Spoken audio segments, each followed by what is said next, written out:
व्यक्त केली आणि त्यानंतर आता हे आज आलं की आम्हाला सुद्धा वर्तमानपत्रातून आणि मीडियामध्ये कळलेलं आहे. साहेब, पण एवढी गडबड का केली जाते? कारण अगदीच सावडण्याचा विधी काल झाला, मग असं असताना एवढी गडबड का, म्हणजे कशासाठी? नाही, याचं उत्तर मी देऊ शकत नाही. शेवटी कशी आहे, भावना प्रत्येकाच्या असतात. आम्ही आमची भावना आहे, आम्ही कुठल्याही प्रकार प्रचार वगैरे कुठल्या प्रकार न करता काल 3 दिवस आम्ही हे करण्याचा प्रयत्न केला. आजही आमची मानसिकता सगळ्यांची महाराष्ट्राची काय हा विषय झाला, परंतु शेवटी निर्णय त्यांनी घेतलेला असेल, सरकारच्या मधल्या त्यांच्या मित्रपक्षाने घेतला असेल, तर त्याला आम्ही काही बोलू शकत नाही.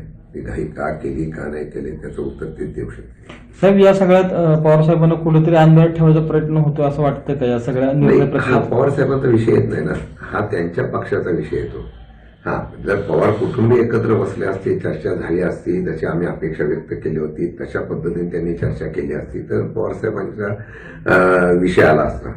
हा त्यांनी घेतलेला कुटुंबाने, त्यांनी बरोबर त्यांच्या पक्षाने घेतलेल्या नेत्यांनी हा निर्णय आहे. त्यामुळे पवार साहेबांचा काय विचाराचा संबंध येतच नाही. साहेब, सगळ्यात महत्वाचं म्हणजे 17 तारखेला एक बैठक झाली असा रेफरन्स देण्यात येतोय. त्यामध्ये शरद पवार साहेबांसोबत अजितदादा सुद्धा होते, त्यासोबत आपणही त्या बैठकीतल्या व्हिडिओमध्ये दिसताय. यामध्ये अशी चर्चा झाली की येणाऱ्या जिल्हा परिषद निवडणुकांच्या नंतर दोन्ही राष्ट्रवादी एकत्र येतील, मर्ज होतील, अशी चर्चा त्या बैठकीत झाली होती का? आणि जर झाली असेल तर आता पुढे काय आपली चर्चा त्याबाबत आहे का काही? मी परत मागे त्या दिवशी पण सांगितलं, हा विषय अजितदादा गेल्यानंतर लगेच काढणं योग्य नाही याची मला कल्पना आहे. तरी सुद्धा ज्यावेळेला आम्ही नेत्यावर प्रेम करतो, पक्ष वेगळे झाले, कुटुंब वेगळे झाले, ते दुःख आहे. पण ज्यावेळेला आम्ही व्यक्त करताना आम्ही हीच भावना केली की अजितदादांचं जे खरी अंतिम इच्छा होती ती पूर्ण करण्याच्या संदर्भात शरद पवारांची राष्ट्रवादी काँग्रेस पक्ष हा निश्चितपणाने त्या ठिकाणी बांधील असेल. हा राजकीय स्वार्थ नव्हता. शेवटी प्रत्येक पक्षाचा निर्णय प्रत्येकाला घ्यायचा असतो.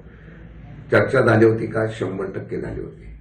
जयंत पाटील साहेबांच्या बरोबर, आमच्या बरोबर सुप्रियाताई होत्या, मी, हर्षवर्धन पाटील वगैरे, आम्ही बरेच नेते मंडळ, रोहित पवार वगैरे. पहिली जयंत पाटलांबरोबर चर्चा 2-3 झाल्या, नंतर आल्या. हे आत्ताच नाही, हे महानगरपालिका, नगरपालिकेच्या निवडणुकीनंतर त्याला स्पीड घेतला. त्याच्या अगोदर पण चर्चा झाली होती, परंतु काही अडथळे आले असतील. त्याच्यानंतर नगरपालिका, नगरपंचायत नंतर लगेच घेतली. त्याच्यानंतर लगेच जिल्हा परिषद पंचायत समिती लागली नसती तर विलिनीकरण अगोदरच झालं असतं.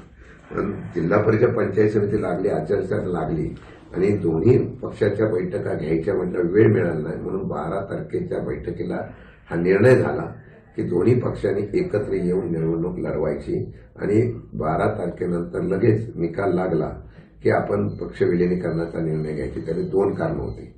एक कारण अजितदादा भावनिक नाही. पवारसाहेबांची त्यांची अटॅचमेंट जी आहे ती कोणाला कळली नसेल मला माहित नाही, पण पवारसाहेबांच्या बद्दल पवारसाहेब आता आपल्या नेत्याच्या समोर आपण पवारसाहेबांच्या नेतृत्वाखाली परत एकसंघ व्हायचं अशा प्रकारची भावना अजितदादांनी व्यक्त केली.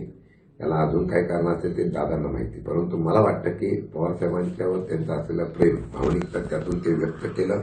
आणि काही कारणास्तव दोन्ही राष्ट्रवादी एकत्र आली पाहिजे. आताचा विभाजनाचा फायदा आणि तोटा काय होतो झाला, आम्ही सर्व यामध्ये सुद्धा कुठल्या प्रकारची दुमत नाही. आता हे करत असताना तो निर्णय आता काय करायचा, आता अजितदादा नाही. अजितदादा असते तर 100% त्यांनी निर्णय तो घेतला असता. काय काय करायचं याच्या पण भूमिका ठरल्या होत्या. तर सुनेत्र पवारांच्या निवडीचा निर्णय पक्षाचा आहे, शरद पवारांचा त्याच्याशी संबंध नाही, असं शरद पवार राष्ट्रवादी काँग्रेस पक्षाचे प्रदेशाध्यक्ष शशिकांत शिंदे यांनी पत्रकार परिषदेदरम्यान सांगितले.